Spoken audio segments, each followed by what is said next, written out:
Angel Reese was like, she was giving me flashbacks, okay? I kept getting nightmares from last year, 2024 WNBA season, towards the end of the regular season, when Angel Reese had that hairline injury, fracture injury, whatever, to her wrist, okay? And she actually had to go to surgery, and it prematurely ended her career that season. She had to sit out for the rest of the remaining season, okay?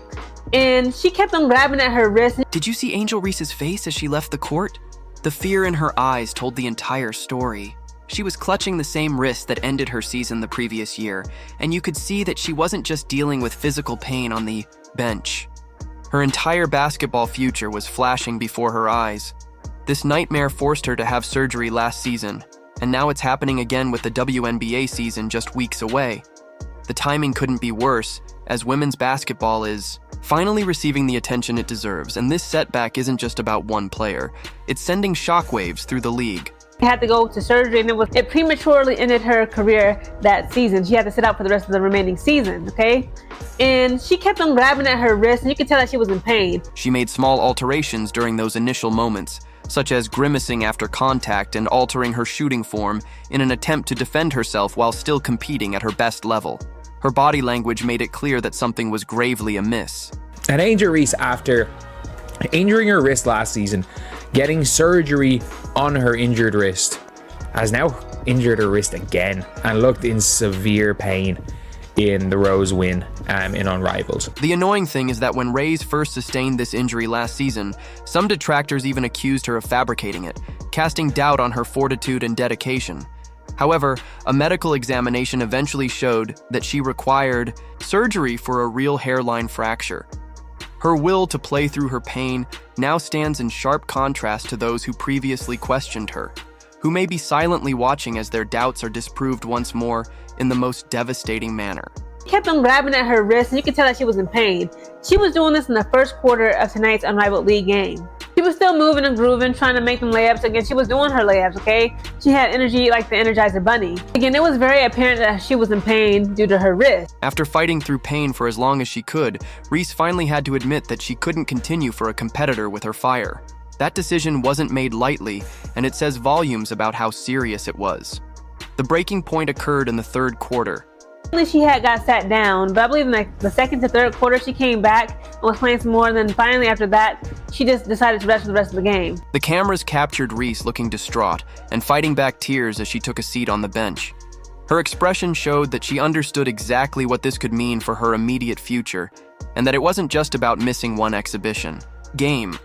When the same area fails twice, medical professionals become concerned about long-term stability because we're looking at an injury to a wrist that already required surgical intervention.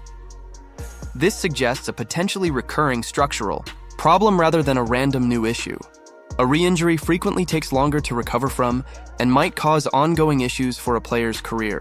I just remember during the year when Angel Reese landed on her wrist, and then you can see her just kind of doing this, trying to get in and playing, and then it was oh, she faked a wrist injury, it wasn't real, and it's you can literally see where it happened in the group. Have you noticed how Rose dominated Team Vinyl recently, winning 74-46?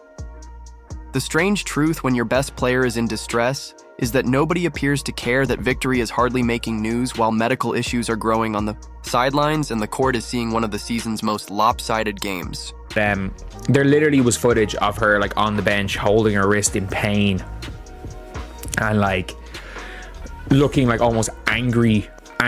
Look, people thought from looking at it that she was crying, and it's oh no. And the last thing you want is another wrist injury from one after getting surgery. The data presents a narrative that merits team joy. Rose's three-point shooting was outstanding, making 9 of their 19 shots from beyond the arc for a 47.4% success rate. They also shot an amazing 44.8% from the field, connecting on 30 of their 67 tries. Usually, this level of effectiveness enlivens supporters and controls post-game conversations. A professional basketball team that fails to score 50 points in a full game usually makes headlines.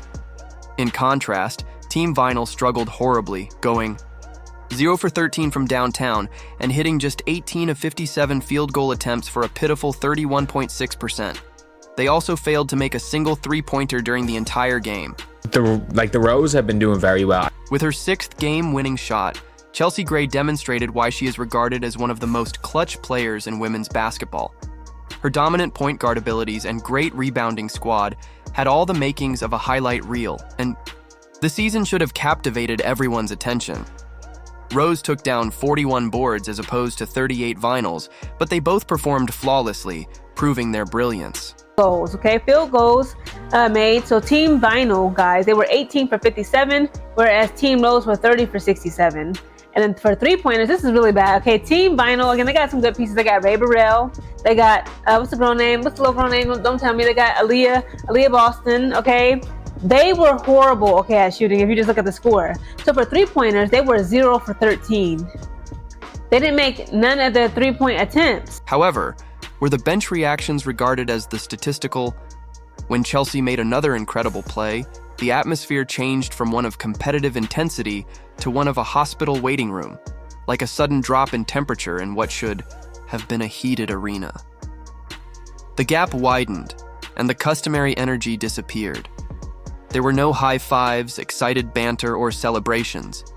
After Brittany Sykes and Chelsea Gray, they really made a huge difference and impact in this game again, guys. This is Chelsea Gray's sixth time hitting the game-winning shot in this current unrivaled league season. Again, it was an amazing game, an exciting game. Shout out to everybody, okay, that was out there moving and grooving on Team Rose. The action was being captured by the cameras, but they kept pausing. Team tension on the court. Rose's colleagues exchanged anxious looks as her coaching staff gathered in serious conversation. Medical staff acted quickly, and even though the team had a commanding 30-point lead, the arena felt uncannily quiet. Basketball normally thrives on thrilling moments, but this game had more of a library vibe than a high-stakes matchup on the floor. What should have been a celebration of dominance turned into a moment of collective concern, as Rose led an execution that completely outperformed Team Vinyl. But the real story was that their bench players were unable to maintain focus and kept glancing at their injured teammate in between plays. With post-game interviews moving away from victory talk and instead concentrating on their teammates' conditions, brilliance became a footnote. I'm sorry, the Vinyl stink. Vinyl stink. They're so bad. Like, with or without Enrique, I predicted them to be my freaking winners. They were my predicted winners. Behind the team's anxious faces, Rose's bench conceals a disturbing fact about women's basketball that no one likes to talk about. Did you know that female athletes are more likely to get injuries than male players, especially with the WNBA season? Only a few weeks away, on May 16th to be exact. Because of Angel Reese, we are forced to face the unsettling reality that year-round basketball may be killing young players' bodies before their careers even begin. Look, the season's 2 months away. If it ends up being another injury, maybe not one that requires surgery, but another serious wrist injury, you're looking now at, going into, say, May, June, for her to come back. And sorry, that first game of the season becomes significantly less relevant if Angel Reese is not there. Players receive more court time, viewers enjoy more basketball, and everyone ostensibly benefits from the unparalleled league, an off-season competition designed especially for WNBA players to retain their skills and visibility between official seasons. However, this seemingly ideal. There are significant flaws in the arrangement. These athletes compete not only for enjoyment, but also for vital financial gain and publicity. Despite the clear physical risks, the hard finances of women's basketball put pressure on players to enter these showcase leagues. Imagine being Angel Reese. When your career depends on remaining relevant, saying no becomes practically hard. Refusing to play means losing both money and visibility, which could have an impact on your entire career trajectory. Sad thing again to see any player getting injured. And look, and I get it. There are horrible people everywhere that probably want to watch Angel Reese getting hurt or see her in agony on the bench and claim it's a faked injury, and I don't know some of the mad stuff. The physical effects are concerning. Women's bodies degrade under constant basketball schedules without adequate rest intervals, like machines operating without maintenance breaks.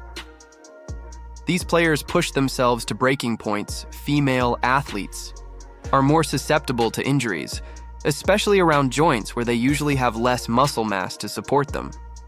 This biological fact, along with year-round play, makes for ideal circumstances for injuries that could endanger a career. That Angel is all right. Again, the WNBA season, the tip-off, guys, put it in your calendar, is May 16th, okay? I get out of here, okay? I will be skilled bridging out of the military May 19th, okay? We got a lot of things to do come May. We cannot afford to have Angel Reese sitting out in this upcoming season due to another injury. Seeing coaching decisions that appear to disregard these medical facts is what's really startling. Given Reese's documented history with that same wrist and the fact that the WNBA season is quickly approaching, why would Coach Noel Quinn keep Angel on the court despite obvious discomfort? When you consider the bigger picture, this pattern repeats across women's basketball players who need the exposure and money from leagues like Unrivaled, but every extra minute is a gamble with their health and futures. A promising rookie might gain temporary attention and a paycheck today, but at what cost to her WNBA season tomorrow? Again, I'm all for Unrivaled League. I've enjoyed it thus far. Again, Brianna Stewart and Nafisa Collier, shout out to them for giving us this league. But again, this is just what we fear, okay, when it comes to us as spectators and fans of these athletes, the women in the sport. We are seeing a risky trade-off between short-term requirements and long-term professional viability. This conundrum is aptly illustrated by Angel Reese. A developing star can forego important WNBA development time in order to get advantages from playing in the off-season. The league as a whole and its expanding fan base are affected, not just certain players. How many careers will be terminated prior to systemic change? Off season, that's the time to rest, strength, train, go through proper conditionings, get your mind right, meditate, spiritual, physical health, etc., your mental health, and also keep up with your diet and stuff. The physical demands of playing year-round without enough recovery time are causing a crisis, particularly for female athletes who are already more susceptible to injuries because of physiological differences. Angel Reese's injury highlights a serious issue in women's basketball that no one wants to discuss. The reality isn't winning championships, but rather creating a sustainable league where stars don't burn out like candles lit from both ends. What good are our viewership records if our best players can't stay healthy enough to play? That's the victory. The sight of Reese and his predicament should serve as our wake-up call, while teams remain silent and fans anxiously await updates. Women's basketball genuinely needs players who can motivate the sport for years to come, not simply during certain seasons. Playing basketball, again, women's bodies is not the same. I know you're gonna be like, well, the NBA season is longer. Listen, women don't have as much muscles. They even said, female athletes, female basketball players in specific, we are more, or not we, but they are more prone to male basketball players of tearing the ACL because we don't have as much muscle around our kneecaps, okay, to prevent, us tearing our ACL. So again, this is it's unfortunate to see the damage that's going on with these young women and to their bodies because they're playing basketball at this point all season, all year long rather.